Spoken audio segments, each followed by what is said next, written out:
Hey man, how's it going? It's going good with me. What about you, sir? It's okay, it's okay. It's all right. Just a lot of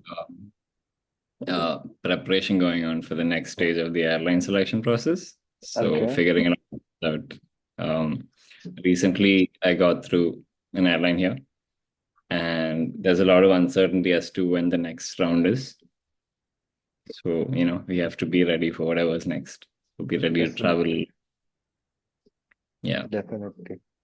So, yeah. I'm going to ask you certain questions and you have to just reply. And if you find any question difficult to reply, you can just ignore the question. I have no Okay. issues regarding that. I don't think any Okay. question has to, does it? For sure, for sure. Yeah. So, as I can see, sir, you have completed your flight training in USA. Yes. So, my first question is why not in India? Why USA? Yeah, I have three reasons why. The first reason was the fact that I was getting older and I knew Mhm. that it takes a longer time here compared to US because of my friends and some other juniors who've gone for training. I was 25 when I started training. So I don't want to take a chance. And I knew that if you work hard and do all of the required compliances, US would be the faster option. Hmm. Second, obviously, is the birthplace for aviation. I mean, Wright brothers started everything, set up shop there. Uh, Third one would be the freedom, obviously. I wanted to go to the US just for, the exploratory part. I have different comments about how it's, managed right now. But yeah, but it was a really good experience. I just wanted to get away from the country, learn something new, and come back so that I can teach something better for students here. And is there any flying experience which you have experienced or heard about your friends or about your colleague who are doing their training in India compared to you are doing your training in USA? Is anything? Yeah, yeah, definitely, definitely. Because I feel over here it's a bit more restricted, in a way. Because I'm not gonna refer the flight school for obvious reasons, but when I Mhm. came here back to conversion flying, it was a mess. And I know if given in charge someone more productive or more efficient, everything would have been easier. Because we Yes. literally had to go home and come back in between, Hmm. which is absurd, right? Because you're putting everything into it. Yeah. Okay. Okay. And what else? Suppose since you have flown with single engine and multi-engine, if I may ask. So it was a Piper Warrior and the Cessna 172 for the single engine. Okay, so Piper Warrior and Cessna 172. So Yes. basically, sir, I wanted to know that is there any tip or tricks if someone has completed their ground classes or the DGCA subject or the FA exams and they are going for a conventional or a cadet thing? So people usually say about the chair flying or to remember the checklist. What sort of advice do you give to them? Okay, so what me and my roommate used to do during flight training was the fact that, everything is expensive. Like 1 hour costs around $150. So we had to make sure that, and my instructor was very wise when he told me that if you're prepared before the flight, it's better for you because you're going to save a lot more money. So a lot of my friends who listened to that type of instruction, they got their solos earlier. They got checked for solos earlier because they were ready for it. And that's one more thing I wanna point. I mean, point out that the instructors were really good. They knew their stuff really well, and because of that, we also got that confidence. So you just mentioned chair flying. So Mhm. that's exactly what we did. We had like a poster up in our room of the Cessna or the Cherokee. So we know what's happening because that frame is not going to change if you look into a cockpit. It's going to be the same things. Maybe minute changes based on which version it is, but chair flying definitely 100%. And sort of visualize the whole flight before you even go in. Like, what are you going to do today? Like, for example, if you have a lesson for stalls, what are the like? I had trouble with that initially because I was like, okay, what do I do next? Because you're flying and you have to remember all of this, right? Yes. But then just don't overthink it. I think that's the main thing. I had a lot of trouble during my landing lessons because I always used to come up high on the glide slope. And that was a big problem because, I had like a couple of other instructors also coming to help me. But once I learned to let go and, then things started becoming easier. That's when it happened. That's when I was like, okay, things are better now. So yeah, that's it. I mean, just don't overthink it. That's for sure. That's the only thing I would say. Okay. Agreed. But what exactly is chair flying? So there is a lot of hype about the chair flying before going to the flying school. What exactly do we do when we talk about the chair flying? And if someone is noob or very new to this aviation field, how can you make them understand that how to do chair flying? Yeah, it's very simple actually. Like, there's two ways you can do it. One is inside the plane, and one is at your home. So you sit in a chair, and there's the cockpit in front of you with a poster. Or suppose you go in a stationary aircraft, and then you just sit there, and then you go through everything in your mind, and you Mhm. have the physical buttons there as well. So you can technically look at your checklist and try to do everything just by touching it. You don't have to like do it because it's not good, right? If you shouldn't like put the mixture down while Mhm. you are in the plane when it's stationary. It's always up. And there's a reason for that. Maybe it has trouble starting up later, you know, because in the mornings it gets cold, and if the Yes. fuel supply is cut, it's a problem, right? So as long as you follow those instructions, you will essentially, I think it's all about preparation. Just like you said, you would prepare if you prepare a bit more, you would feel more prepared with respect to the real flight. Like you Yes. wouldn't think it's a big deal, you know. So a lot of us, we were constrained by money because every hour of flight is a lot of money, right? It's dollars. It was very expensive. Yes. But I don't regret that. I'm just saying we saved a lot of money doing that. So essentially just sitting there, visualizing the whole flight, the whole lesson, what are the objectives, even before you even go for the flight. And that helps a lot, trust me. A lot of money can be saved there. And you'll also feel more confident because when you talk, your peers would be like, "Oh, this is so hard. How do I do this?" And you're like, "No, it's fine. I mean, this is how you do it."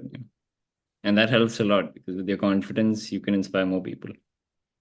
Definitely. That's for sure. That's very true, actually.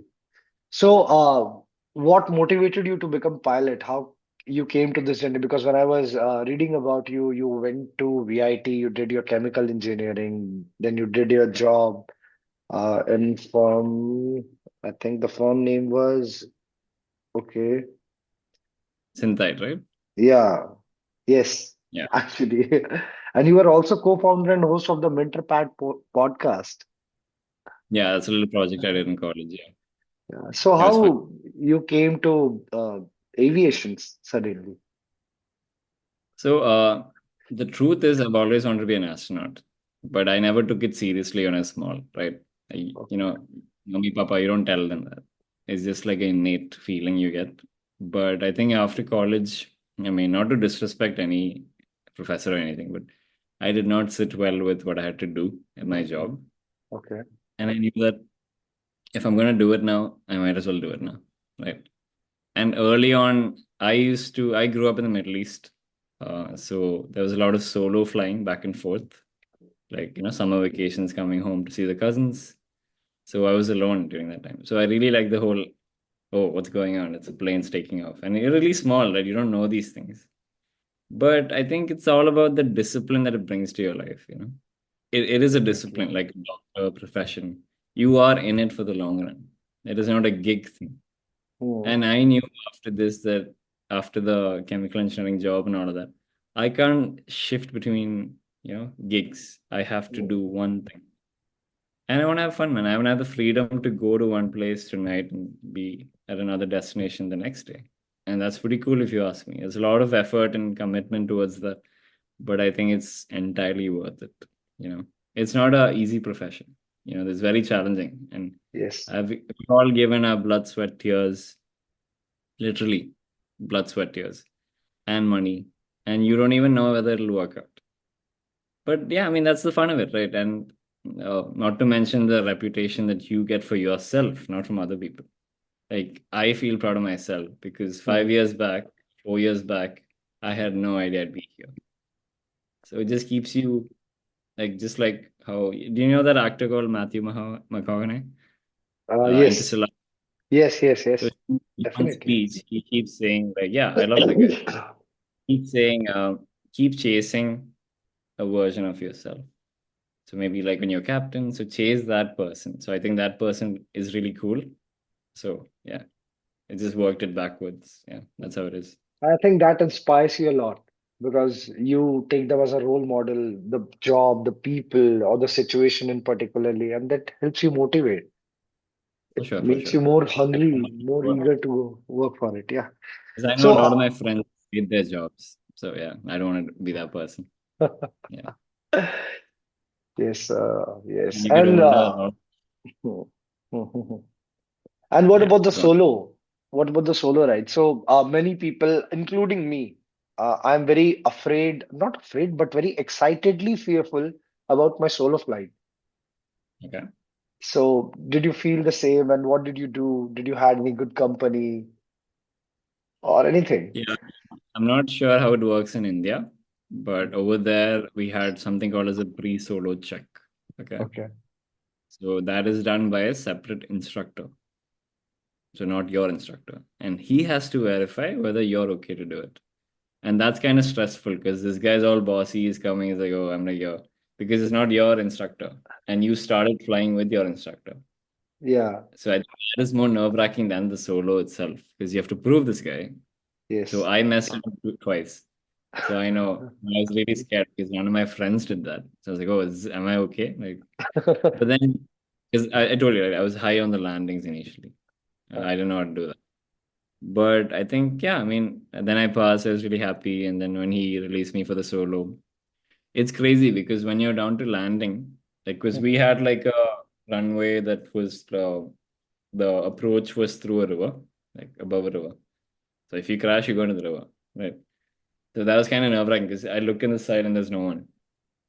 And I still remember that feeling. And when you land, it's like the best thing in the world. Yeah, because you know you can do it again. You're excited to do it again. Yeah, you look Yes. forward to it. It is also said that a real pilot is born after a solo ride. So I don't know how Yes. much it is. So Okay. let's see.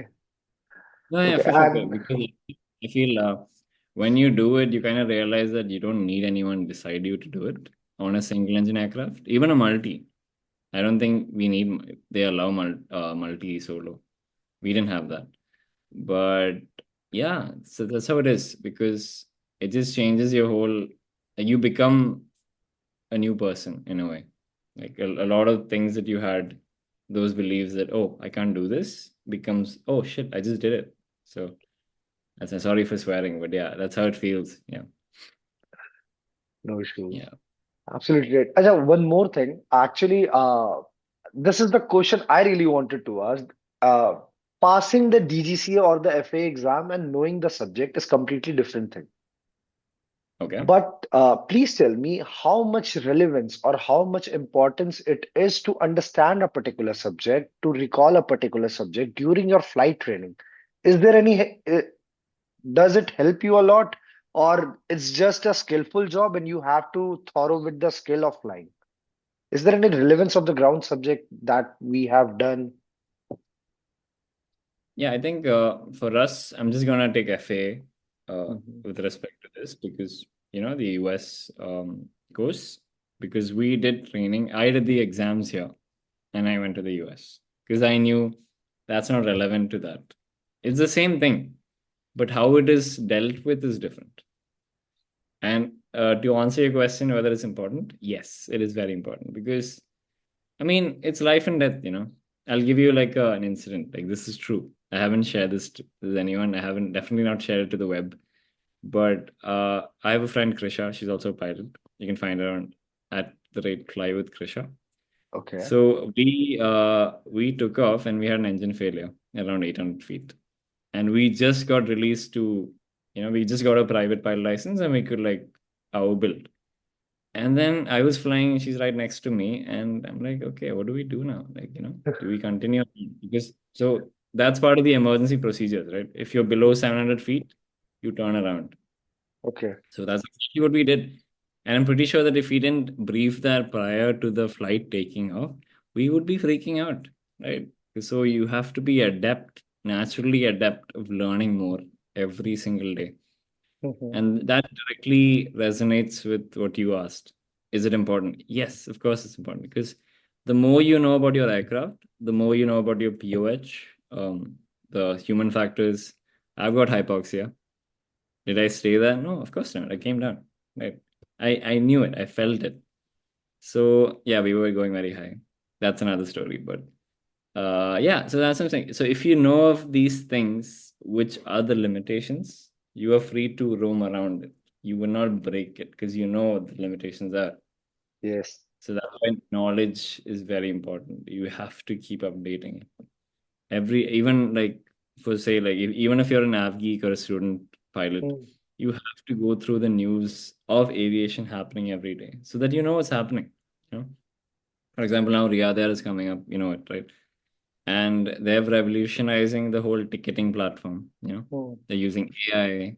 That's another subject, and like totally different subject. But you got to stay updated. And in a world of so much information, I think the course material given to you by whatever authority is very important because that lays the groundwork. Like if you don't go through that and you ask Gemini for something, mm. I don't think you're a good pilot, because that's what they gave you. That's what these things are built on. So yeah, for sure, very important. I think it has to go hand in hand. There's no other way. Yeah. Definitely. I'll keep that particular thing in mind. Apart from that, which is your favorite subject? I think it's metrology. Meteorology. They asked me this question in the airline interview. I said that, and he asked me a lot of questions. But yeah, it's But why is metrology. I that? used to teach Why is that? metrology. Yeah. I mean, you can see it. You can see it happening. You can see it Okay. right now. The sunlight you get in the room. Yeah. Everything is, yeah, it's very dynamic, and I love cyclones and storms. So yeah, I think that's You why love cyclone and storms. I love Nice. cyclones and storms. Nice. I You are recently went to Andaman last year, okay. and you could just see all sides of storm, and it was very beautiful. You can find Mm, them on my page.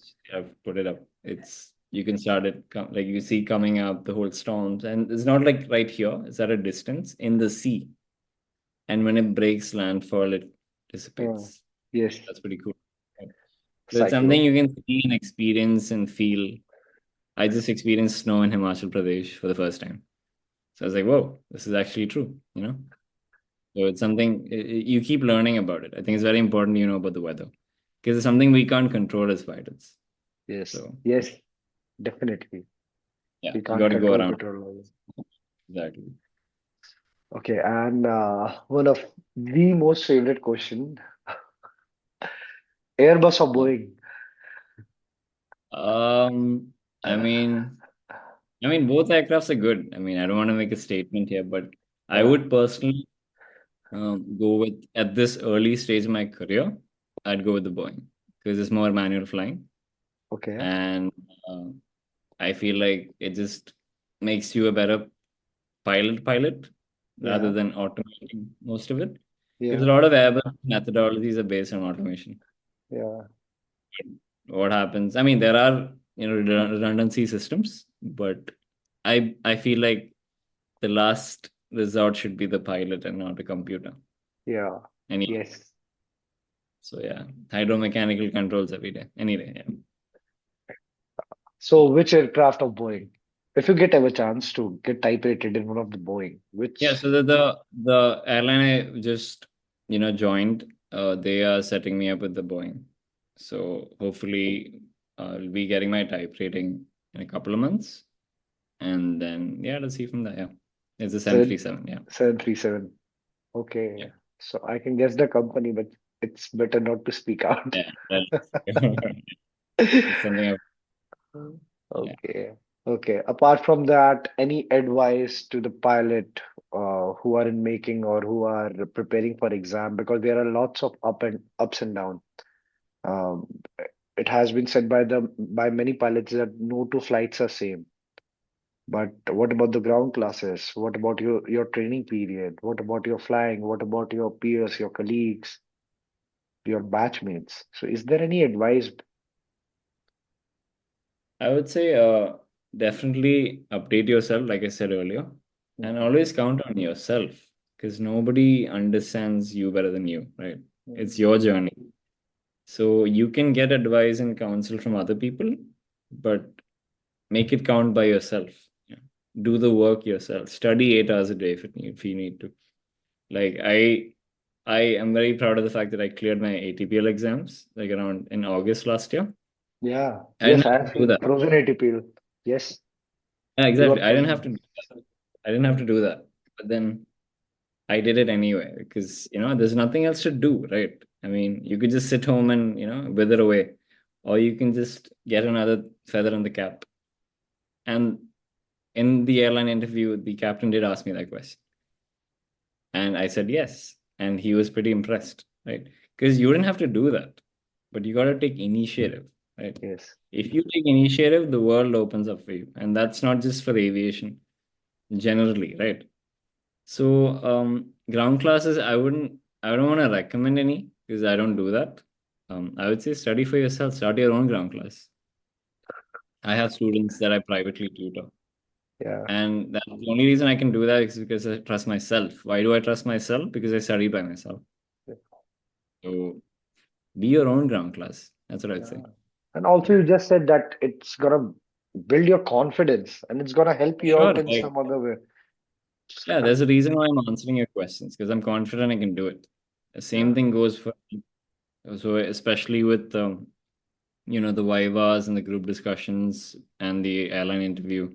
All of these things are going to happen. So why not put yourself at the highest you can put yourself, right? It's a definitely. never-ending journey. If you want to join Emirates, Qatar, they're very strict with how they select pilots. So if you want to be the creme de la creme, you got to be the creme de la creme, right? You got to put in the work in. So yeah, that's what I feel. Like if you have high ambitions, you got to be able to put the high work. Yes, definitely. Um, like I said, that's not just true for aviation; it's for life as well. Mm, mm. Definitely. Yeah, And what about how you can increase your reaction time or particularly the attention to detail when you are flight? Because I think you can have just couple of second or couple of time, few moments actually, where you can life and death like situation is there. For example, you right. just said that you were around 700 or 800 feet and one of your engine got damaged or lost, and it was very few moment in which Yeah. you can do whatever you wanted to do. So how you can improve it? Because I feel that some people or many people are going to get afraid, are going to be very I don't know. It's just like I'm driving car for the very first time, and whenever I see truck in front of me, I just leave the steering wheel and just Right, think of God only. I don't know. right, right. No, I mean, there's a term I'm sure you know of it. It's called situational awareness. Yes, Have you heard of that keyword? A lot of yes, GDs you must have. Yeah. yes, yes, yes, sir. So, that's very important, right? So how you can improve, like especially with the whole automation thing coming in, like I said earlier, it's important to know that at the end of the day, at the end of the flight, you are in control. You should be in control. Yeah. Okay, that is just to augment whatever you have. AI Mm-hmm. is a tool, or Mm-hmm. automation is a tool, but you Mm-hmm. should never let go of the fact that the ultimate decision is with the PIC. Mm-hmm. We all know that, right? Yes, So I definitely. would say, I mean, practically, if you ask me, start playing video games. I mean, I Okay. was a big video game addict when I was growing up. That's the only thing I remember doing after coming back home from school. So So I love the whole, yeah. it's gonna improve your hand-eye coordination or something, your For video sure, for game. sure. And you would want to like explore different lands within the game. It just Okay. opens up a new world. And Okay. F1 racing, Yeah. something like that. And maybe some sports. I would highly encourage whoever's listening, who's a student pilot, to literally like take a step forward and try some sport. Because that garners a lot of I mean, if you look at it the cockpit way, CRM, right? Because Yeah. it's all teamwork. Yeah. Everything you do right now is shaping you to be the airline pilot you want to be. Yes. So why not take the skills and traits required to be the best pilot? And one of those is Definitely. definitely sport. Because sport, I used to play a lot of sport. I play table tennis and football. So table tennis is a solo sport. Football is a team sport. So I think it really helps me focus better because table tennis is fast, right? I've played in state championships and all of that. And the guys Oh. there are really skilled, right? And you learn so much from them because it's a very fast sport. So learn something that augments that part of your brain. and then it'll really help you in the cockpit because you know you got this. It's all Yes, about sir. that confidence that you have. If you're like, okay, you know what, that guy's probably better than me, you won't feel like, you are doing a good job, right? Like if you compare.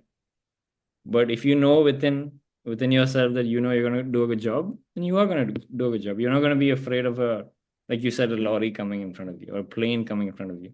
You are Hmm. gonna do the necessary steps required Hmm. because you want to live. You don't want to die, right? At the end of the day, it's life or death. So yeah. Yes, definitely. Definitely. I was going through your LinkedIn and I find very interesting thing that a line which you have posted that don't be too afraid to make mistakes. Is it valid Yeah. in aviation also? Yeah, for sure. I mean, as long as you know the intensity of your mistake, like, I mean, just make mistakes because how else are you going to learn? I see a lot of people, including myself sometimes, trying too hard not to fail. But Yeah, what good? I mean, I'm still learning about it, like everyone. But what good does it do to you if you're repeating the same thing, right? I think makes sense. Einstein said something. I'm probably butchering this comment, but or like this quote, but if you do the same thing a million times, like, that's insanity, right? You have to Yeah, vary. But how will you vary it up if you don't make a mistake? When you don't realize, oh shit, I haven't varied it up. You nice, have to completely improve yourself. And the nice. only way is try different things.